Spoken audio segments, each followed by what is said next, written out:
everyone, how's it going? It's attorney Tadisha Rowe bringing you another episode of Immigration Dream University, brought to you by American Legal Immigration Center located in the DMV of the United States. If this is your first time tuning in, welcome to my channel. Of course, if you are somebody who tunes in regularly, welcome back to my channel. I'm so happy to quote unquote see you guys, and thank you so much for the continuous support. I know I have not been making regular videos or posting them on a regular basis, even though sometimes I do make the videos and have not actually uploaded them for one reason or another. But I do thank you guys so much for your continuous support, and just know that I will continue to make videos. If for some reason, I say, hey, I have a change of plans and I'm not going to do this anymore, then I will certainly make an announcement so that you're not left out there, wondering what's going on. So I do thank you for those of you who have sent me the nicest messages and just to see how things are going and whether or not I'm still making the videos. Absolutely I am, and I'm so grateful as usual to you guys for tuning in. If you have not yet subscribed, please do subscribe. That's the red button below, and then you can also hit what's known as the notification bell, and what that does is it actually alerts you, or it's supposed to alert you. I've heard that sometimes it doesn't work, but in most cases I think it will alert you whenever I upload a video, so that way even if I don't do it on a Saturday or Sunday as I typically do, then you'll get that notification as soon as I post something. Okay, so today's date is September 24th. It is fall here in the United States. We are definitely feeling the change in the weather, and it's it seems like summer was just here and now we're suddenly into fall. So things are moving along pretty quickly, and I have some great news, because I think in my last video I was just talking about some of the delays in terms of green cards and the processing at USCIS, and I'm happy to say that recently I submitted a few applications and their processing time seems to have really improved. In one particular case, I was able to get an employment authorization back for a green card applicant in about 30 days. And I think 30 days is even being on the more generous side or cautious side, because I think it was actually the receipt came sooner than that and the actual card itself shortly followed. So that is great news. I think that the clients are absolutely happy. They sent me a message saying that they are so pleased and they've been waiting so long because of different circumstances, and so they're so happy to finally get this in their hands. In another instance, I had a removal of conditions for another client, and in this case it was a bit difficult because the marriage itself, it was a green card application, so it was based off of the marriage, but by the time that it came to remove the conditions, which is the 2-year conditions, the couple, they were no longer together. They had actually gone through a divorce. This is an instance where the petitioning party is the party who was actually in the wrong, and the person who's getting the immigration benefits did everything that they possibly could to try to salvage the marriage, and actually endured more than they should have in terms of abuse and things of that nature. So we didn't go the route of VAWA because we were so close to actually having the conditions removed, and there were other steps or other alternatives that could be made instead.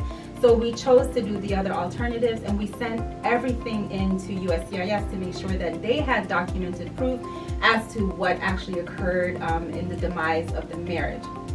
This is a case where the party who was actually at fault tried to frame the other party, the immigrant who was trying to petition, who was trying to come or get the permanent green card. And so we really had to go above and beyond in terms of providing the documentation so that the government knew what was happening.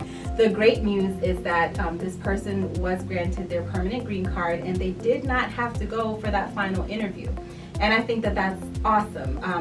Typically in cases where there's some red flags or there are questions and you can anticipate that there will be an interview. In this case, it was streamlined. USCIS went ahead and issued the green card without having that final interview, and this person is now a permanent resident. And of course, within the 5 years after the filing, then they can apply for their citizenship.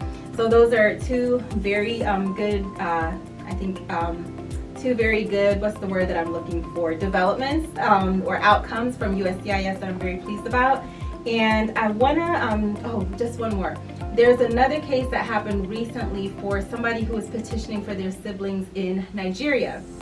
Now in this case, it was very unique because they had different names on their birth certificates versus the names that they go by now.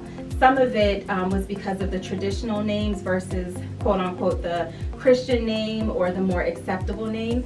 And so there were some issues there in terms of whether or not they were actually related.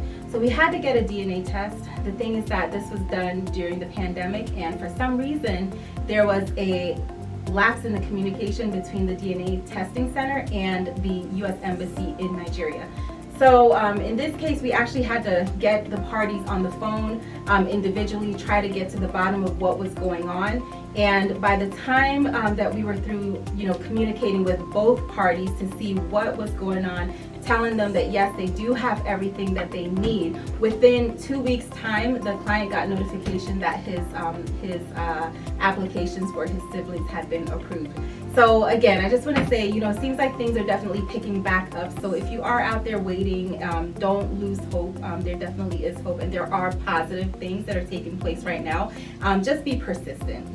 That's all I can say. Be persistent, and then of course on our end, we're always persistent for your cases as well. One more thing I wanted to touch on. So this is just kind of like an updates video, I guess, and not just one particular topic. But one more thing I wanted to touch on is I just had a client recently notify me that they do have a child that came at a different time from them. This child is under a certain age, and so this child still does qualify for what's known as special immigrant juvenile status. The child's other parent is not in their life. They're not contributing to them financially. They don't have regular communication. Those are basis for abandonment and neglect. And so because this child is still under age where they qualify for special immigrant juvenile status, that is my recommendation for them, is to seek this for this child while they still have the opportunity, because once they reach a certain age, it's no longer going to be available for them. Okay. Now, what's very interesting, and the reason why I'm bringing it up in this video, because I have spoken about special immigrant juvenile status in the past, but the reason why I'm bringing it up right now is because they believe that because the child had passed through the border and they were documented by immigration and they have immigration court, that there's kind of nothing for them to do in the meantime. But that's not the case. Even if you are not scheduled to go for a hearing in immigration court, you should be pursuing avenues of relief, whether it's going to be the asylum. You can start the asylum filing process, special immigrant juvenile status as in this case, because although the child is a certain age now, what happens if their immigration court hearing doesn't take place until after they've maxed out of that age group?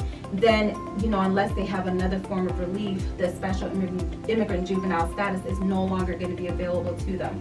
So if you have questions about that, please reach out. I always say, reach out to an attorney. I'm not the only person that specializes in this area, and so I don't give you this information to say, I want all the business in the world. Of course, I'm very happy for every single client that I have, but I give you this information because I do genuinely care about what happens with the outcome of your case.